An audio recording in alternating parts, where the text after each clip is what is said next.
49ers changed up the schedule this week. Supposed to be joint practices, but they've been in full preparation for the New Orleans Saints. But with it comes some new information. Key players are potentially getting healthy, while others are suffering injuries that could impact this football team, especially through the preseason and potentially into the regular season. We're going to go through all that. We're going to talk about all that and more in this episode of 49ers Cutback.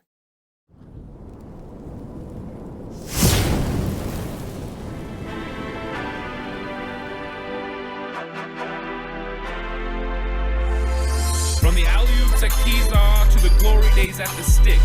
From who's got it better than us to brick by brick. It's always the 49ers way. From off-season to game day. Yeah, we talk back. It's the 49ers Cutback.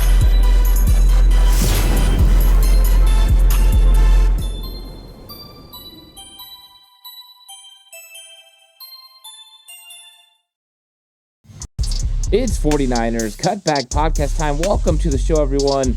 The war of attrition is a real thing. And holding up through training camp, the preseason seems to be a little bit of a difficulty for several 49ers. And so the 49ers are dealing with injuries at a multitude of positions. Now, so far, the 49ers have done a pretty good job of not losing players for a significant amount of time, but just a limited amount. And that's good news. And whenever you're going to suffer as many injuries as the 49ers have suffered throughout the season, you always hope that it's not the ones that are going to hold people out for the year or for half the year. And right now, the two significant injuries that they've lost players for the entire year, I guess you could call three if you call Drake Jackson, his happened last year, is Kalia Davis and then, of course, Ambry Thomas. And decisions to be made on them still incoming. But the 49ers are getting some good news. And that's where I want to start, because Talanoa Hufanga, we know, met with his doctor and his medical personnel yesterday. And so today we found out that he is going to be cleared enough to start ramping up some football-related activities. That means he's going to be able to run and cut and go through some drills. Now, he hasn't got to where he's going to be cleared for full practice yet. That is not coming yet. But this is the next step in the right direction. So Hufanga progressing where you're hoping that he's going to progress, because the 49ers are still hopeful that Talanoa Hufanga could start week 1 versus the New York Jets. Now, everyone is excited about what George Odom's been doing in training camp and how he's performed, especially in his first preseason matchup. It was a really good performance.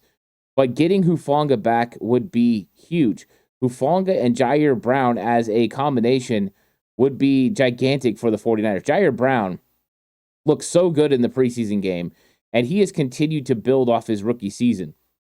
So adding an all-pro like Hufanga, who has a great recognition of concepts, does great film work, would be able to add communication to the back end of the defense, could be paramount. And you're going against Aaron Rodgers and a really good New York Jets team, so you're going to have to make sure you have all hands on deck. But this is what Hufanga was hoping. This was the target date that Kyle Shanahan had brought up before, that if Huff saw the doctor and it went the right way, he was going to have a shot. Now, is 27 days enough time for Talanoa Hufanga to reacclimate to football and be ready for week 1? I'm not sure, but I do know that this was the target all along, and Hufanga said his goal was always to play week 1. That must mean he believes, and at least the training staff and his medical team believe, that getting ready for week 1 had to start with this checkup, and it went the right direction. So Talanoa Hufanga is trending in the right direction, and that's some good news that the 49ers need, because it seems like every single day we have players going in and out of the lineup. Now, most of them, the injuries are non-significant, and the player is going to end up being ready for week 1 or potentially being ready for week 1. But you're just getting used to these guys every single time getting in and out of it. And we're going to have to talk about another starter who suffered an injury, and we'll talk about it right after this. Please like and subscribe to the channel if you haven't already. I really appreciate it. If you're listening on audio platform, 49ers Cutback on Believe, please give it a 5-star rating. And if you're going to bet with Bet Online. Bet Online is the world's most trusted betting platform and your number one source for everything football. From the preseason NFL to college kicking off, Bet Online has every stat, every matchup, and even live odds and spreads while the games are being played. You think you know your stuff? Get in on our winner-take-all $300,000 NFL Survivor pool for the upcoming season. When the game's over, head on over to our online casino and get in on a game of blackjack or poker or unwind with one of our over 150 slot games. Head to the website today and use the promo code BELIEVE, that's BLEAV, and get in on the action. Bet online, the game starts here. So I was referring to a starter who got injured, and that is Aaron Banks. Left guard Aaron Banks broke his pinky. This is according to Kyle Shanahan in his presser, and it required surgery. So Aaron Banks is hopeful for week 1, but Kyle Shanahan said right now it's hopeful. He didn't say he would for sure be ready week 1, which means the 49ers have a potential right guard, starting right guard in Spencer Burford, who dealt with a broken hand, and now Aaron Banks with the broken pinky. The good news for the 49ers is we've seen Spencer Burford progressing nicely to potentially coming back. He has been starting to get into individual drills. His hand is heavily wrapped, but he's been out at practice. And he's been out at practice the whole time, conditioning and staying in shape, doing what he can do. He just couldn't do anything physical. Well, it looks like he's getting close. And so we know Spencer Burford would be ready for week 1. And that's good news because now you throw in left guard and we don't know exactly what's going to happen there. We do know that Dominic Pooney has played really well at right guard. He's done a good job. And Coach Chris Foerster talked about his progress and said he's been consistent on the things that they've asked him to do. And we know that Chris Foerster often harps on consistency because consistency in play means you're not going to have these dips. You're not going to have bad plays. You're going to be where you have more good plays than you're going to have bad. And that's what you're looking for with a starting offensive lineman. And that's good news because we don't know what's going to happen with John Feliciano. He's been dealing with knee irritation. And the Aaron Banks injury really spotlights now John Feliciano's injury. Because if Banks didn't get hurt, you wouldn't really be worried about the interior part of the offensive line because some guys have stepped up. You're going to get Burford back. You feel like you have some depth there with Dominic Pooney and Spencer Burford. And if John Feliciano wasn't hurt, Feliciano. I mean, last year, Banks got hurt. Feliciano stepped into left guard. Burford got hurt. He stepped into right guard. He was able to kind of go wherever you needed him to go because he has that versatility. But with him being out, you don't have that plug-and-play guy right now. It was just yesterday in the presser that Coach Chris Foerster said that Ben Bartch is the better guard and Nick Zakelj is the better center. Well, in the starting lineup today at practice, it was Nick Zakelj at left guard because Ben Bartch is dealing with knee irritation. So you've got several interior offensive linemen that are hurt. Now, it doesn't seem like it's anything very significant from Bartch, but they are letting him rest his knee right now. I think it's going to be something to watch for the game on Sunday. If Ben Bartch plays, well, no harm, no foul. That means he's continuing to compete in this battle to make the 49ers offensive line and make that interior swing position where he can play a multitude of positions. If not, it's going to be a little bit different, and depth is going to be interesting for that game because I don't believe Burford's going to be back, so eliminate him. Banks is out, eliminate him. Feliciano hasn't practiced, so we don't know what's going to happen with Feliciano. If he'll be able to play on Sunday, it's doubtful. 49ers center Jake Brendel will probably play. Kyle Shanahan said he hadn't let the players know, but several starters will play in the game. He didn't say all of them, but several will play in the game. So the likelihood is Jake Brendel starts this game at center. And the way things are looking right now, it could potentially be Nick Zakelj at left guard and Dominic Pooney at right guard. So 49ers feeling the effects a little bit of the injury bug when it comes to the interior offensive line. And unfortunately, it feels like every single year, and this is for all teams, that one specific position usually gets ravaged by injuries. It's one spot that suffers so many injuries because the burden of more reps falls upon the players who are still there when somebody's missing. Because you don't want to just release players off the roster, but it means you still have to get those reps because you need everyone else, all the other teammates, to continue to get reps.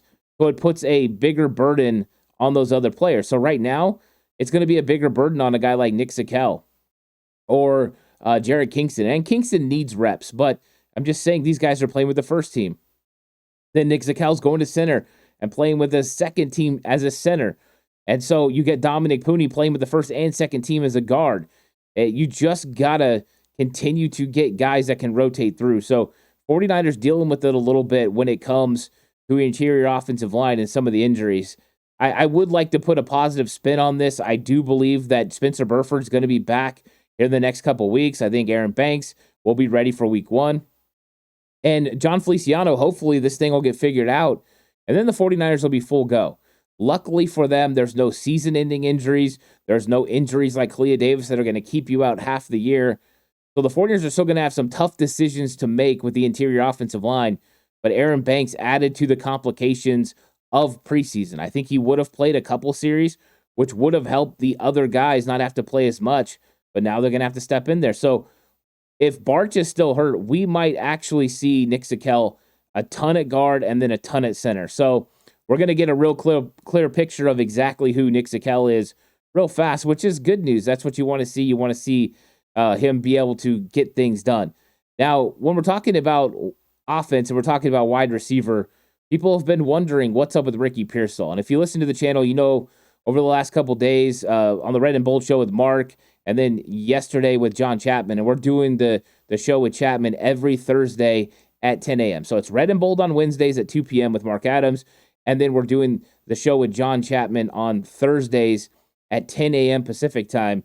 So join us for that. Get in on the conversation. You guys can jump in chat. We're going to be active with chat. So, join us. It's going to be fun. But I talked about the fact that I now expect Ricky Pearsall to not play in the preseason games. And I think that that's exactly what we heard from Kyle Shanahan today. He kind of is hoping he's going to be ready for week 1 of the regular season.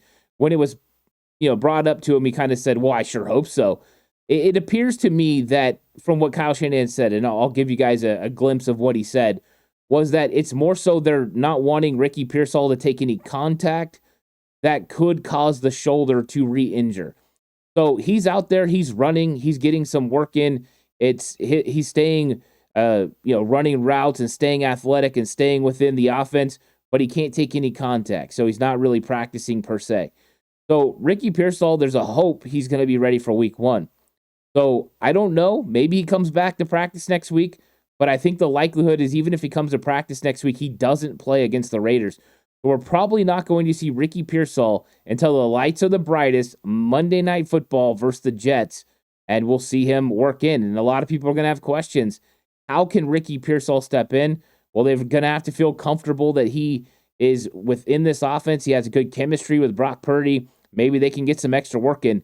We are 27 days away. So with that being said, there is plenty of time for them to continue to work together, continue to get better, and get on the same page. Ricky Pearsall is going to be expected to make an impact on this 49ers football team. I mean, we still don't have a conclusion on the Brandon Ayuk, at least as of time of this recording. And so with that being said, Debo, Jawan Jennings, Ricky Pearsall, they're going to have to be the guys who are willing to go out there and make plays. And Pearsall, from the limited time I saw him at training camp, he looked the part. He's able to make plays, catch the football. In fact, his best day of practice is the day he injures his shoulder again. So just to kind of recap what happened to Pearsall, he injured that shoulder during OTAs. The 49ers put him in a blue no-contact jersey. When he was working during his time off between OTAs and training camp, he injured his hamstring. The 49ers took care of him there. They weren't thinking the shoulder was a concern, that enough time had passed, and then he suffered a little bit of a shoulder injury, re-injured that shoulder. So now they're going to be very cautious with him. They're going to give this extra time, and that's why I think he won't be available until week 1 of the regular season. And that's not confirmed. That's just my own belief. It's nothing that Kyle said that that's the case, but just kind of reading into his comments, that's what I believe about Ricky Pearsall. But good news about his counterpart, somebody drafted in the 4th round, Jacob Cowing, has put together a full week of practice. And Kyle Shanahan said we're going to see a heavy dose of Jacob Cowing in this game. He talked about him looking good. They said that this could have been the best practice that he had today. So Cowing trending in the right direction, which is great news because unfortunately he had to deal with that hamstring the same way that Ricky Pearsall did, that Tay Martin did. So the 49ers getting Jacob Cowing back is huge because they've got to make some big decisions when it comes to wide receiver. they've got decisions to make when it gets to the end of that depth chart. And according to Matt Mayoko just the other day, he says Jacob Cowing is a lock to make this roster. And I think he's a lock to be with the 49ers, but I think he has to go out there and prove that he can help this football team to not be put on IR and redshirted. So it's going to be fun to see Cowing. Cowing is a smaller receiver, but he plays big. He just is not afraid of contact. He goes out and he battles. He runs good routes. And I'm curious to see how Kyle Shanahan features him because we do know he's going to give him a lot of reps. And that's what you're hoping to see. You're hoping to see him come in there and have a good showing and show what they saw on film when they drafted him in the 4th round. Another guy that's going to be featured heavily in this matchup versus New Orleans is Danny Gray. So Danny Gray is no longer wearing a blue jersey, and he's going to be out there and looking to get some action. In fact, I would love to see a lineup that featured Danny Gray and Jacob Cowing in it together, because we know that probably the starters, wide receivers, are going to play with Brock Purdy, Deebo Samuel, Jawan Jennings will probably get 1 or 2 series with Brock Purdy, and it's probably be 2 series considering they did not have joint practices with New Orleans.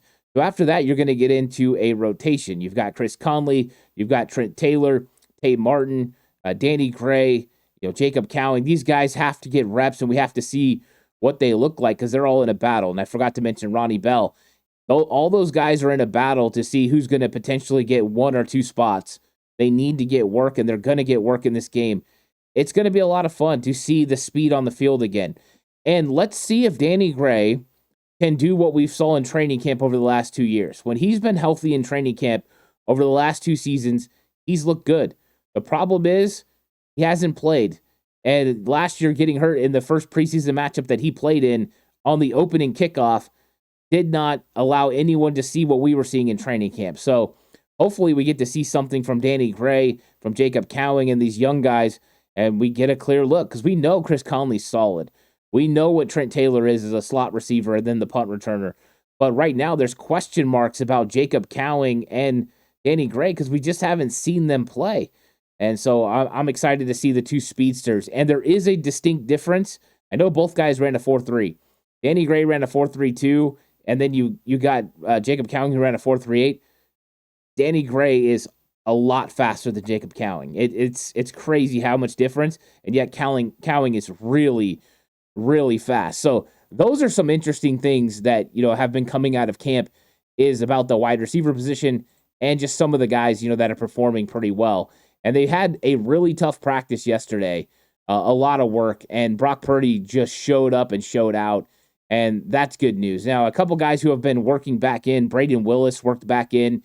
He's healthy again, so that's good news. He's looking to play on Sunday, and that's exactly what you're hoping you're going to get. Now, we're still not going to get any Isaac Yedem, which is unfortunate. I wish everyone could see Isaac Yedem play so they could see what we were seeing at training camp because he was so good. Hopefully, Isaac Yedem can get this ankle together, maybe be available for the Raider game and get a little bit of work. But for sure, he needs to be ready for week 1. That's going to be very important for him to be ready. And we still haven't heard anything about Elijah Mitchell. He still hasn't come back. They were expecting him to be back, but that hasn't quite happened. They still have Isaac Garendo. He hasn't been practicing. He is on target to be a redshirt for this season. So those things are a little bit nerve-wracking when you're talking about the San Francisco 49ers. And we have a clear battle now, too, at tight end between Jake Tungus and with Cameron Latu. So Cameron Latu is going to have every opportunity to be featured in these games and be able to get out there and make something happen. But he's going to actually have to do it on the field. And I think that the good news is Cameron Latu seems to be pretty healthy, and he's going to have an opportunity to go out there and make some plays for the San Francisco 49ers. So we're going to see. But Tongus, the ability to play multiple positions is something that you can't really forget. I mean, he can play fullback, he can play tight end, and that's something the 49ers need as far as versatility. That's a guy that would be very important for this roster. You got Eric Saubert, and Saubert has walked into being tight end 2 and worked himself into a nice spot there. Braden Willis was rolling with that first group with Eric Saubert. Last week, I expect to see some interesting sets this week. Maybe we'll get some 2 tight end sets with Saubert and Kittle together. But I think Braden Willis has done good enough that he secured a spot on this roster. It comes down to, do the 49ers keep 4 tight ends? And if they do, is it going to be Jake Tungus or is it going to be Cameron Latu? The upside of Cameron Latu, how good he could be against a player like Jake Tungus who has versatility and could help your football team, not just at tight end, but at fullback. Because he showed that he's a consistent catcher of the football. He's another guy that's possession. You think of him a lot more like you think of Eric Saubert. So that's the question mark, right? What kind of upside do you have in the passing game? I think that there's less upside with him than Cameron Latu. But Latu's got to prove over the next 2 weeks. He's a prove-it player, and he has to prove that he can make something happen for this 49ers football team. So Latu is somebody that I think I'm going to be watching a ton of in this football game because he's going to have to go out there and prove it. Now, one thing that I'm curious to see is last week, the 49ers were missing their top 3 defensive tackles. And, of course, they were never going to start Malik Collins or Javon Hargrave. I thought maybe Malik Collins because of the injury to Jordan Elliott. But we might get to see that first unit, Hargrave, Malik Collins, and then get to see Jordan Elliott. And I want people to be able to see Jordan Elliott's ability to not just stop the run, but to get in the backfield and create havoc as well. Last week, Kalia Davis showed that, and Jordan Elliott has that ability as well. I mean, that's the kind of guy we saw at training camp throughout the offseason. So I'm excited to see Jordan Elliott and what he could do now that he's healthy. He had just a little subtle injury the end of training camp, or not the end of training camp, but the end of last week before the game, and that prevented him from playing. And then now he's back and he's working hard, and I expect him to get a good look and how much of an impact that will make on this football team. The same way you have a prove-it player with Cameron Latu, I think we have one with Robert Beal Jr. as well. Both second-year guys are trying to make this football team, and Robert Beal Jr., I thought had ups and downs. And if you want a film breakdown, go over to Patreon. I broke down every play of the preseason game. And I found myself in the second half of that game finding Robert Beal doing a lot better than I anticipated finding on film. There were some struggles, definitely, especially in the first half. And it felt like as the competition wasn't quite as good, the players he was going against, he did a lot better. But I also thought his technique got a little bit better. So he was starting to work through his technique. He got a little bit more comfortable. So I'm hoping optimistically that he's going to be able to step up and make some plays for this 49ers defense, because the 49ers have questions about defensive end number 4.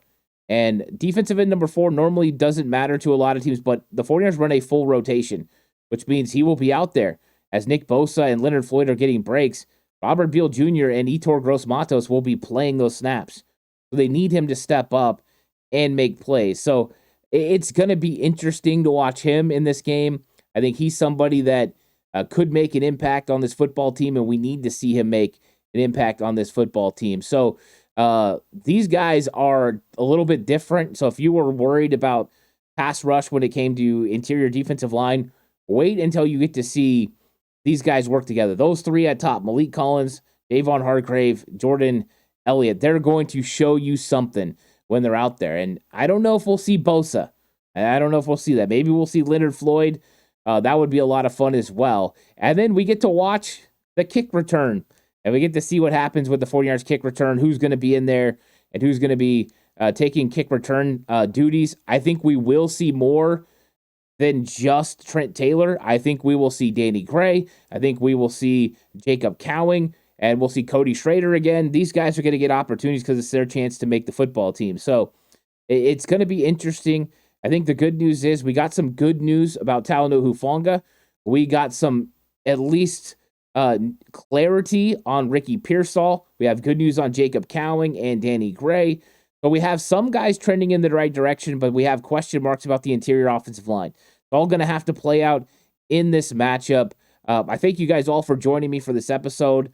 Please like and subscribe to the channel if you haven't already. I really appreciate it. If you're listening audio platform, 49ers Cutback on Believe, please give it a 5-star rating. Of course, that's available on Spotify, Apple Podcasts, wherever you listen to your podcasts. This episode was brought to you by Bet Online. The game starts here. I'll catch you guys in the next one. Until then, stay safe. Remember, the right way is always the 49ers way.